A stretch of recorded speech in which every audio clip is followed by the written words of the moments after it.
Աբդուլհամիդ II սուլթան է դարձել 1876 թվականին ընդամենը 34 տարեկան հասակում։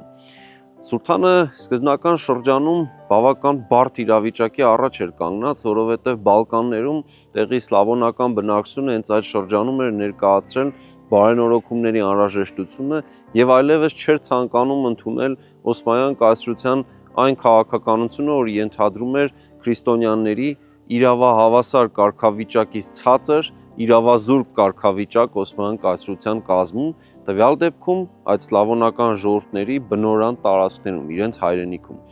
Եվ այս շրջանում թվում էր, թե նոր երիտասարդ սուլթանը կարողանա որոշակի բարեփոխումների, ռեֆորմների միջոցով իր երկիրը դուրս բերել ցնցումնային շրջանից։